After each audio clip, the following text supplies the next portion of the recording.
Beatty shook Montag's limp hand. Montag still sat as if the house were collapsing about him, and he could not move in the bed. Mildred had vanished from the door.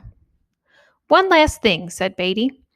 "At least once in his career, every fireman gets an itch. What do the books say, he wonders?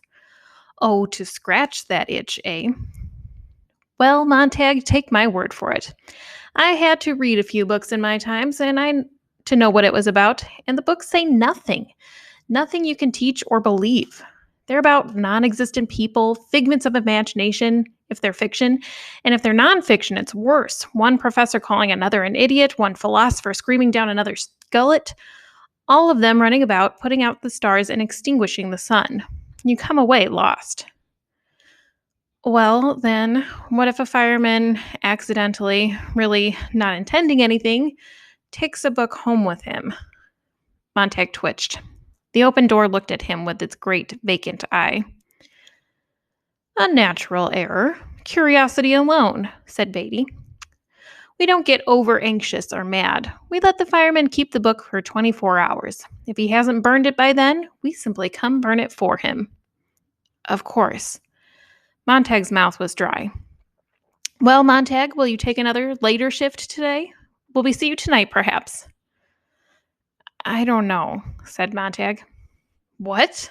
Beatty looked faintly surprised. Montag shut his eyes. "I'll be in later, maybe."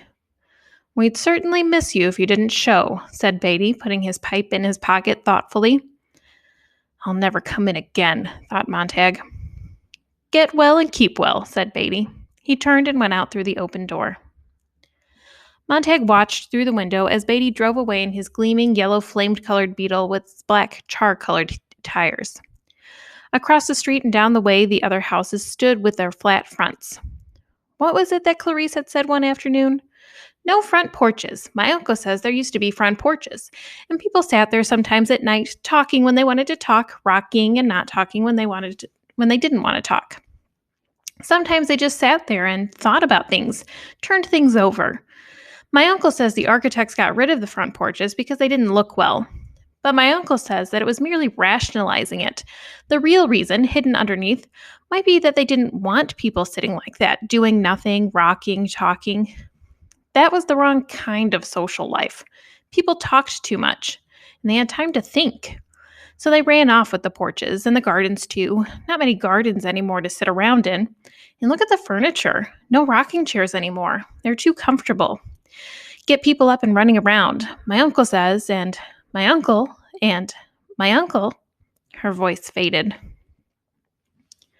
Montag turned and looked at his wife, who sat in the middle of the parlor talking to an announcer, who in turn was talking to her. "Mrs. Montag," he was saying, this, that, and the other. "Mrs. Montag." Something else, and still another. The converter attachment, which had cost them $100, automatically supplied her name whenever the announcer addressed his anonymous audience, leaving a blank where the proper syllables could be filled in. A special spot Wavex scrambler also caused his televised image in the area immediately about his lips to mouth the vowels and consonants beautifully. He was a friend, no doubt of it, a good friend. "Mrs. Montag, now look right here." Her head turned, though she quite obviously was not listening. Montag said, "It's only a step from not going into work today to not working tomorrow to not working at the firehouse ever again." "You are going to work tonight, though, aren't you?" said Mildred. "I haven't decided. Right now I've got an awful feeling I want to smash things and kill things." "Go take the Beetle." "No, thanks. The keys to the Beetle are in the night table. I always like to drive fast when I feel that way. You get it up around 95 and you feel wonderful. Sometimes I drive all night and come back and you don't know it. It's fun out in the country. You hit rabbits. Sometimes you hit dogs. Go take the Beetle." "No, I don't want to this time. I want to hold on to this funny thing. God, it's gotten big on me. I don't know what it is. I'm so damned unhappy. I'm so mad, and I don't know why. I feel like I'm putting on weight. I feel fat. I feel like I've been saving up a lot of things, and I don't know what. I might even start reading books. They'd put you in jail, wouldn't they?" She looked at him as though he were behind a glass wall. He began to put on his clothes, moving restlessly about the bedroom. Yes, and it might be a good idea before I hurt someone. Did you hear Beatty? Did you listen to him? He knows all the answers. He's right. Happiness is important. Fun is everything. And yet I kept sitting there saying to myself, I'm not happy. I'm not happy. I am, Mildred's mouth beamed, and proud of it. I'm going to do something, said Montag. I don't even know what yet, but I'm going to do something big. I'm tired of listening to this junk, said Mildred, turning from him to the announcer again. Montag touched the volume control on the wall, and the announcer was speechless. Millie, he paused, this is your house as well as mine. I feel it's only fair that I tell you something now. I should have told you before, but I wasn't even admitting it to myself. I have something I want you to see, something I've put away and hid during the past year, now and again, once in a while. I don't know why, but I did it and I never told you. He took hold of a straight-backed chair and moved it slowly and steadily into the hall near the front door, and climbed up on it and stood for a moment like a statue on a pedestal, his wife standing under him, waiting. Then he reached up and pulled back the grill of the air conditioning system, and reached far back inside to the right and moved still another sliding sheet of metal, and took out a book. Without looking at it, he dropped it to the floor. He put his hand back up and took out 2 books, and moved his hand down to drop the 2 books on the floor. He kept moving his hand and dropping books, small ones, fairly large ones, yellow, red, green ones. When he was done, he looked down upon some 20 books that lay at his wife's feet. I'm sorry, he said. I didn't really think, but now it looks as if we're in this together. Mildred backed away as if she were suddenly confronted by a pack of mice that had come up from the floor.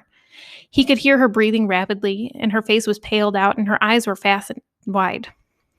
She said his name over, twice, 3 times. Then, moaning, she ran forward, seized a book, and ran it toward the kitchen incinerator. He caught her, shrieking. He held her and tried to fight away from him, scratching. No, Millie, no, stop. Wait, will you? You don't know. Stop it. He slapped her face, grabbed her again, and shook her.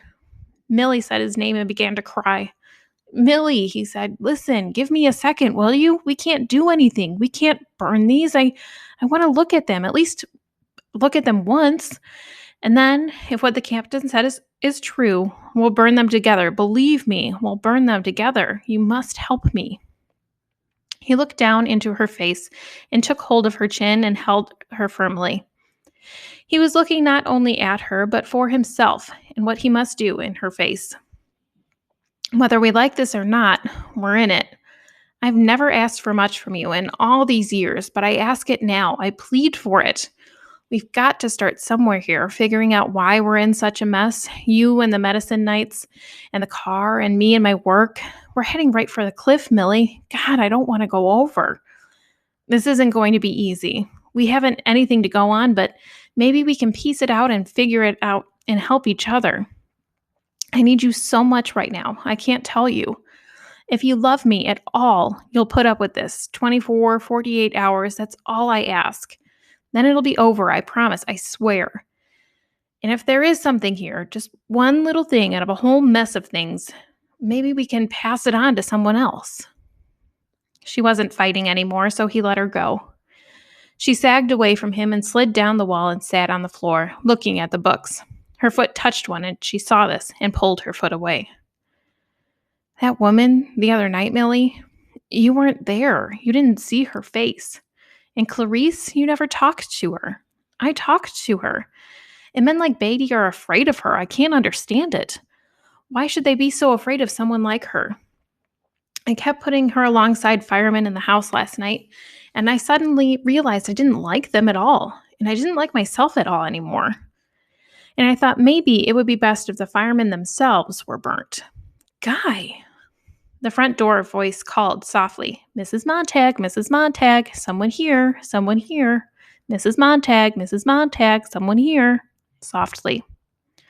They turned to stare at the door, and the books toppled everywhere in heaps. Beatty, said Mildred. It can't be him. He's come back, she whispered. The front door voice called again softly. Someone here. We won't answer. Montag lay back against the wall and then slowly sank into a crouching position and began to nudge the books bewilderedly with his thumb, his forefinger. He was shivering and he wanted above all to shove the books up through the ventilator again.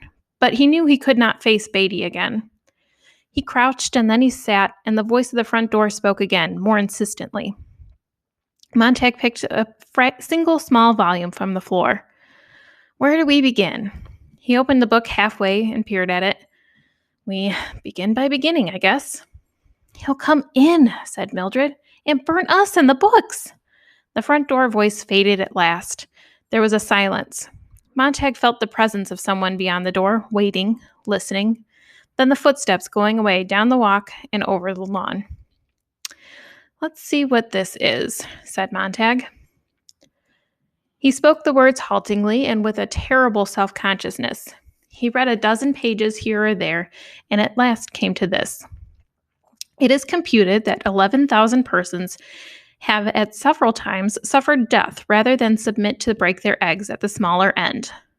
Mildred sat across the hall from him. What does it mean? It doesn't mean anything. The captain was right. Here now, said Montag, we'll start over again, at the beginning.